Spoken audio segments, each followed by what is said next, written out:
श्रीमते रामानुजाय नमः।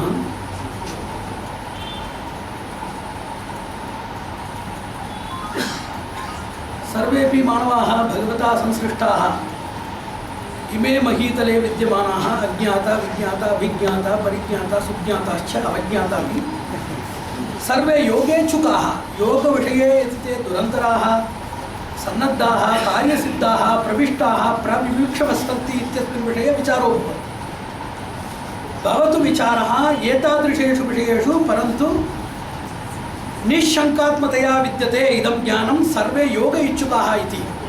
दरिद्रः धनस्य योगमिच्छति एवं पिपासाग्रस्ताः जलविषये तु तत्र धावन्ति ये क्षुद्प्रपीडिताः सन्ति तादृशानाम् अन्नविषये अभिरुचिः विद्याविहीनाः ज्ञानं सम्प्राप्तुं पिपासवः सन्ति पदवी अधिकारविषयेषु बहवः प्लवङ्गमाः प्लवन्तः सन्ति इत्यस्मिन् विषये सर्वेषां ज्ञानं परिचयः अनुभूतिः च विद्यते एव। मया किञ्चित् वक्तव्यं सर्वेषां तादृशानां जनानां कृते अर्हता अस्ति वा अभ्यासो अस्ति वा अभिनिवेशः अस्ति वा प्रवेशो अस्ति वा कार्यसिद्धिरस्ति वा इत्यस्मिन् विषये एव लोपः दृश्यते लोके। सर्वे इमे जनाः योगेच्छुकाः न तु योगार्हाः योगप्रविष्टाः सिद्धिसम्पन्नाः इत्यस्मिन् विषये योगः अवश्यम् अस्माभिः सम्पादनीयः अवगाहनीयः स्थापनीयः प्राप्तव्यश्च। तस्मिन् विषये योगप्राप्त्यर्थं बहूनि साधनानि वक्तव्यानि विद्यमानानि च।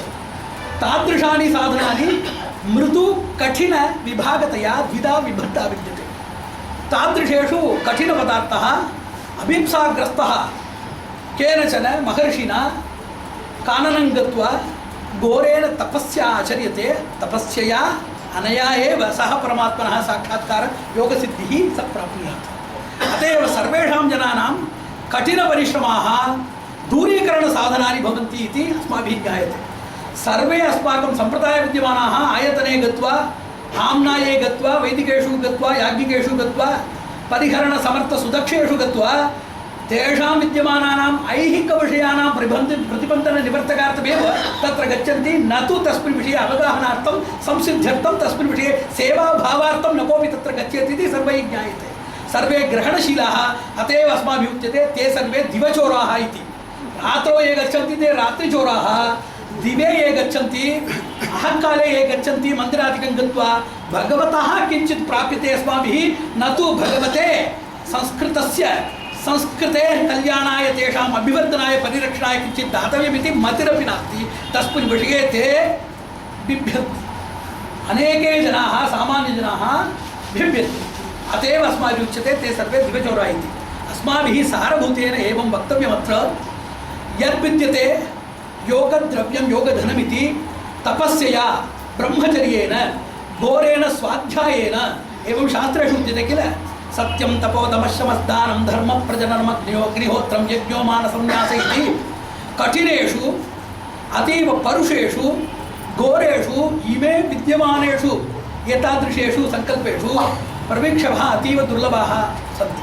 दुष्करा इमे उपायाः। अत एव शास्त्रेषु मधुर उपायः मृदु उपायः यथा सङ्गणकविद्याशास्त्रे मृदुपदार्थः एवं कठिनपदार्थ इति द्विधा तत्र संस्थापिता विद्यते। तत्रैव अत्रापि योगविषये भगवन्तं प्राप्तुं परिच्छायितुम् अनुभोक्तुं प्रचारादिकं कर्तुं व्यवस्थापितुं सर्वत्र भगवतः दिव्यसाम्राज्यस्य मूलत्वेन संस्थापितुं ये ये उपायाः सन्ति मृदुपदार्थभावेन कार्यः। अत एव भगवता कृष्णेन उक्तं सम्भवामि युगे युगे सम्यक् भवामि युगे युगे। कलियुगे विद्यमानाः जनाः यथा शास्त्रेषु उक्तं प्रायेण अल्पायुषः सभ्य कलावस्मिन् युगे जनाः मन्दाः समुन्दमतयो मन्दभाग्याः विपत्कृताः। अतीव कलियुगे विद्यमानानां जनानाम् आयुरपि अतीव अल्पतया विद्यते। ते अपि मन्दमतयः किमपि ग्रहणाय धरणाय संकलनाय मिलनाय प्रयोगाय प्रवचनाय प्रचाराय संस्थापनाय एते सर्वे अलसाः अनभिक्षवः सन्ति। यतः कलियुगे भगवतः सौन्दर्य सौगुण्य साद्गुण्य लावण्य गांभीर्य औदार्य माधुर्य स्नेह प्रीति मातृत्वादि गुणैः सन् तादृशानां गुणाकरः सन् भगवतः यदा तत्र आविर्भावः नास्ति चेत् भगवतोऽपि तिरस्कारो भवेत्। कलियुगे मन्दमतयः मूढात्मनः केवलं सामान्य आकर्षणविषये एव सलभीभूताः भवन्ति इति भगवतोऽपि दिव्यमङ्गलविग्रहत्वेन गोपालत्वं विजुगुप्सितमिति शास्त्रेषु कथितं। भगवतः गोपालावतारः सर्वेषाम् आकर्षणाय सौन्दर्यादि रूपैः आकर्षणाय मनसि सर्वे शास्त्रेषु उक्तं भगवान् केलीपदार्थवत् सामान्य केलीपदार्थाः आकृष्टपदार्थाः सन्ति खाद्यपदार्थेषु दृश्यश्राव्यपदार्थेषु तद्वत् सर्वजगन्मोहनविग्रहः परमात्मा आविर्भूतः। यदा परमात्मा प्रमेयः अतिसुन्दररूपेण सरलतया ललिततया मधुरतया तस्य आविर्भावः आसीत् तदानीमेव प्रमाणस्य चतुर्वेदसमूहस्यापि अवतरणमासीत् सा एव गीता।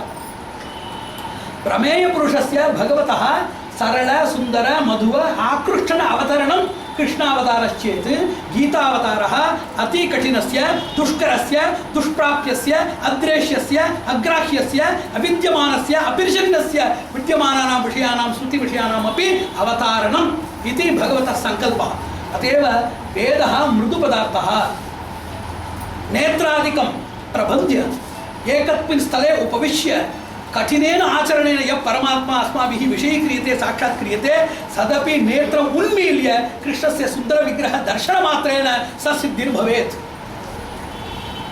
अघोरतपस्या कृष्णस्य मधुरनाम्ना कृष्णस्य प्रीत्या कृष्णस्य नाम उच्चारणमात्रेण स्मरणमात्रेण यद्यत् कठिनमासीत् तत्सर्वं सुलभतया नामोच्चारण सत्संगसेवन कृष्णलीलास्मरण लीला पुनरुच्चारण गोष्ठीवितरण रासलीला परिवर्तन परस्पर भावनात्मकेन प्रकारेण सामान्यतया सरभीकृत्य सुरभीकृत्य सरलीकृत्य अस्माभिः गोष्ठीरूपेण अनुभूयते इति तत्र गीतायाः प्रधानता। अतएव अस्माभिः सारभूतेन वक्तव्यं गीता समस्तवेदसारस्य अतीव सुलभतमरूपे विद्यमानस्य अवतारणस्वरूपमिति। अनन्तरं वक्तव्यं गीता इति किमर्थमुच्यते बहुभिः प्रष्टव्यः विषयः श्रोतव्यश्च। गीता इति सप्तस्वरसाकं सङ्गीतताळादिभिः प्रबन्धरूपेण भगवता कृष्णेन किमपि कथितं वा मृदङ्गादिवाद्यैः सह किमपि तत्र गीतं वा परिगीतं वा प्रदर्शितं वा किमपि नास्ति। शास्त्रेषु उक्तं हितकारिणं वचनं गीतशब्देन अभिधीयते इति। श्रवणमात्रेण आनन्दः सञ्जायते। अनन्तरं किं भवति भवज्जनाः अस्मिन् महीतले विद्यन्ते सुमधुरवाचैः एते सर्वे अस्मान् स्नापयन्ति। अनन्तरमेव तस्य वाग्गौरवं तस्य वास्तविकप्रतिफलनम् अस्माभिः अनुभोक्तव्यम्। अत एव तादृशाः कलाः मूर्छिताः अवच्छिदाः आच्छेदिताः अवच्छेदिताः बहवः सन्ति। अतएव अस्माभिः एवं वक्तव्यं हितकारिणं निरन्तर नित्य निरवध्य हितकारिणं वचनं तदुच्यते गीताशब्देन। अनन्तरं यत्र धर्ममुच्यते धर्मं यत्र प्रकाशितं भवति धर्मस्य प्रकटनं सर्वं गीतात्मकं माधुर्ययुक्तम् इति। यत्र प्रेमभावेन निष्काम्यभावेन परेषां कल्याणैकहितैषया किमुच्यते तत्र तस्य विषयस्य गीतत्वम्। अतएव भगवद्गीतायाः गीतत्वं माधुर्यप्रदानं रसप्रदानं। कीदृशः रसः विद्यते तत्र कृपारसः स्नेहरसः आश्रित उद्धारणैक हेतुत्व दीक्षा विधीयमान रसः विद्यते। भगवतः उज्जिजीविषा सर्वेषां समाश्रितानां जनानां उज्जिजीविषा तत्र विद्यते। अतएव सर्वे स्मरन्तु वदन्तु एवं अनुभावयन्तु भगवद्गीतायाः माधुर्यरसः कृष्णस्य गुणरसः कृष्णस्य प्रेमरसः कृष्णस्य विग्रहरसः कृष्णस्य वचनेन भाव्यमान हितरसः अनुष्ठीयमान विषयस्य अस्माकम् आचार भक्ति प्रीति श्रद्धादि अस्माकं भावनीयमानानाम् आचाराणां रसः तत्र प्रकल्प्यमानो विद्यते। अतएव भगवद्गीतायाः गीतत्वं यत्र यत्र अतएव केनचन पृष्टं योगविषये वयं तु प्राणायामं कुर्मः कुण्डलिनी तत्र उद्घाटितो भवति तत्सर्वं भक्तियोगे भगवद्गीतापाठने कृष्णस्मरणे कथं भवेत् इति केनचन मूढेन पृष्टं। मया उक्तं यदि भवता माता बहुकालानन्तरं भवद्भिः दरीदृश्यते साक्षात्क्रियते तत्र अश्रुसिद्ध्यर्थं किमपि रसायनसेवा तत्र कापि अपेक्षते वा? बहूनां दिनानाम् अन्तरे भवतां वास्तविकतमातृः दर्शनार्थं तत्र अश्रुः यदि सञ्जनयार्थं भवति चेत् तस्मिन् समये केनचन रसायनेन किमपि अत्र कार्यं विद्यते वा? यथा स्वाभाविकतया स्वतः सिद्धरूपेण अश्रुः तत्र प्रपतेत् तद्वत् भगवतः दिव्यभक्तिस्वरूपेण भगवन्तम् आचार्यं भक्तवर्यान् यः संस्मरन् मनसि भगवन्तम् अहर्निशः पश्यमानाः सन्ति तादृशानां कृते कुण्डलिनी स्वतः सिद्धमार्गेण उद्घाटिता भवेत्, न तु अन्य बलात्कारोपयोः उपायाः एते हि अपेक्षते इति मया कथितम्। अत एव योगशास्त्रेषु किं किं विद्यते, का अनुभूतिर्विद्यते इति भवद्भिः चिन्तनीयम्। एकन्तु नेत्रशुद्धिः, चिन्ताशुद्धिः, एकाग्रध्यानसिद्धिः, सर्वेषां चक्राणां परिष्कारः, अचलितानां चक्राणां चलनत्वं, चलनमनस्य स्थिरसिद्धिः, दीर्घस्मृतिः, ध्रुवास्मृतिः, प्राग्दर्शनम्, अवगमनसिद्धिः, सुभाषणसिद्धिः, वाग्झरि, वैराग्यसिद्धिः, योगसंसिद्धिः तत्र भवति यत्र अदर्शनानां विषयाणां दर्शनं मारणमोगण वश्य स्तम्भन भेदन आकृष्ण उच्चारणमिति बहूनां सिद्धीनाम् आवली संसूची विद्यते योगशास्त्रेषु। इदं सर्वं केवलं कृष्णस्मरणेन गीताया पठनेन भवेत् इति विश्वसनीयोऽयं विषयः। भगवान् अस्मान् वञ्चयति, कथं वञ्चयति? प्रकारद्विकं विद्यते। सर्वान् पदार्थान् उच्चस्थाने संस्थाप्य भगवान् वञ्चयति, तदपि बहूनां श्रेष्ठानां विषये सामान्य अतिसरल आवरणं संस्थाप्य अस्मान् वञ्चयति। गीता तादृशम् आवरणं विद्यते, अत्यल्पं विद्यते, अतिसरलसंस्कृतं विद्यते, अतिसङ्ग्रहणात्मकं विद्यते, अतिक्षुलगीकृतं विद्यते, शुरभीक्रियमाणं विद्यते। तादृशेषु अत्यल्पेषु विषयेषु भगवान् महान् गर्भः, महान् गम्भीरः अर्थः, रसः तत्र भगवता संस्थापितः इति अविश्वसनीयो विषयः सामान्यजनैः। यत् भगवत्कृपा कटाक्ष ईक्षण वीक्षण कटाक्षेण ये लब्धसक्ता सन्ति तादृशानाम् अनुग्रहपात्रभूतानां कृते एव विश्वासो एवं संजायते। भगवद्गीता सर्वसारगर्भिता भगवतः दिव्यमङ्गलविग्रह सञ्जाता इति। अतएव शास्त्रेषु उक्तं यत् सर्वम् अस्मादृशैः परिकल्पितं तत्सर्वम् अनाप्तपौरुषेयमिति। व्यासमहर्षिभिः यत् कथितं, व्यासादिमुनिभिः प्रभृतिभिः यत् कथितं तद् आप्तपौरुषेयमिति। यद् श्रुतिभिः कथितं तद् अपौरुषेयमिति। भगवता साक्षात् यद् निर्धारितं तदेव परमपौरुषेयमित्युच्यते। भगवतः दिव्यसङ्कल्पं कथं भवति? भगवतः सङ्कल्पस्य वास्तविक अवगमनं तत्र त्रयजना एव जानन्ति। एका तु गीता, अन्ये तु गोपिकास्त्रियः, तृतीया श्रुतिमाता, पाञ्चजन्योऽपि तत्र विद्यते। पाञ्चजन्यः यत्र भगवतः दिव्यस्पर्श मुखरसस्पर्शत्वात् भगवतः दिव्यसङ्कल्पस्य अवगमनं विद्यते। अनन्तरं श्रुतिः सर्वं भगवतः महाश्वासजाता इति बृहदारण्यकोपनिषदे कथितं, तदपि भगवतः सङ्कल्पं ज्ञानीयात्। परन्तु साक्षात् मुखाम्बोध रसजनितं विद्यते भगवद्गीता तत्त्वम्, अत एव सर्वोत्कृष्टं विद्यते। यद् अत एव शास्त्रेषु कथितं गीता सुगीता कर्तव्या इति। गीता तु इदानीं क्रियते एव, सर्वैः सर्वत्र सर्वथा सर्वदा क्रियते एव, परन्तु सुगीता कर्तव्या। गीता विषये अत एव शास्त्रेषु कथितं किल, सामान्यशास्त्रेषु लौकिकभौतिकशास्त्रेषु एवं कथितम्, एका शक्ति व्यक्ता अव्यक्ता इति विच्यते। आङ्ग्लभाषायां वदन्ति कैनेटिक् पोटेन्शियल् इति। अव्यक्तरूपेण भवद्भिः अक्षररूपे पठ्यमाना गीता, अक्षररूपे अक्षर नित्य अव्यक्तरूपे पठ्यमाना गीता अक्षर नित्यरूपे हृदि भवद्भिः साक्षात्करणीया नितिध्यासनीया इति शास्त्रविचारः। यद् यद् विद्यते अक्षररूपे, यद् विद्यते शब्दरूपे, यद् विद्यते केवलभाषारूपे तत्सत् भावरूपेण भाषा भावः भक्ति भक्त्या प्रपत्तिः प्रपत्त्या साक्षात्कारः साक्षात्कारात् मोक्षः इति क्रमशैली सोपानं विद्यते। अत एव सर्वेषां मम आशीर्वचनम् एवं मङ्गलाशासनानि एवं वितीर्यन्ते। गीता विषये ये ये कुर्वन्तः सन्ति विकर्तारः प्रकर्तारः अभिसङ्कर्तारः एते सर्वे सुगीता कारकाः भवन्तु, प्रचारकाः भवन्तु। गीतायाः वास्तविक मर्म तत्व रस तात्पर्य रस विषये अवगाहनसम्पन्नाः प्रचारसम्पन्नाः एवं अनुभवसम्पन्नाः भवन्तु इति अस्माकम् अभिप्रायः। अत एव गीताविषये बहूनां लौकिकोपायानमपि कृतविद्यते। परिहारप्रवेशः, यः गीताप्रपठनं प्रारभ्यते येन तस्य लौकिकसमस्यानां सर्वेषामपि परिहारो विद्यते।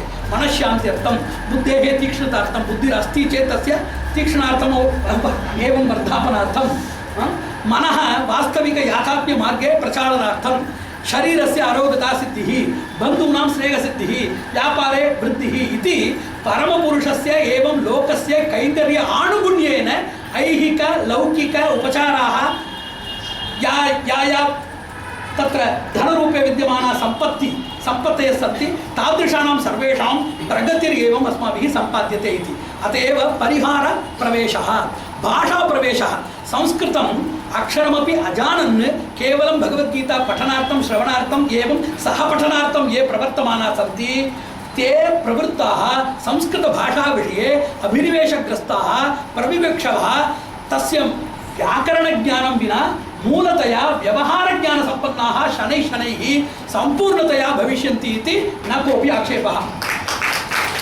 भक्तिप्रवेशः, कृष्णं किमपि अजानन् बहुदेवतानां विषये ये बहुदेवता कल्लोल विषये कलुषिताः कल्मषसिद्धाः सन्ति तादृशानामपि कृष्णस्य वैशिष्ट्यम् अद्वितीयता परमात्मनः दिव्य असाधारणस्वरूपम् अन्यदेवता उपचारणे विद्यमानानाम् आध्यात्मिकव्यवचारतत्त्वानामपि अवगमनं भक्तिप्रवाहे तद्भवति। भगवद्गीता न तु कालयापनं न तु किमपि पठनं न तु किमपि आत्मप्रलपनं वा उद्घोषणं वा भवेत्।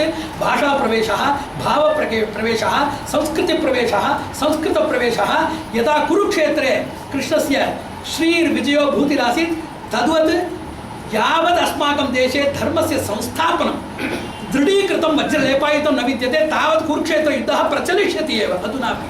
अतएव अस्मिन् युगे अस्मिन् काले अस्मिन् भारते विद्यमानस्य कुरुक्षेत्रस्यापि कृष्णार्जुनः, कृष्णपरमात्मा वयं सर्वे अर्जुनाः, कृष्णस्य आज्ञानुसारी अनुयायी पदचरण आज्ञा अनुसारी अनुयायी सर्वे वयम् अर्जुनाः। कृष्ण अर्जुन संवादः कृष्ण अर्जुन संयोगो भवेत्।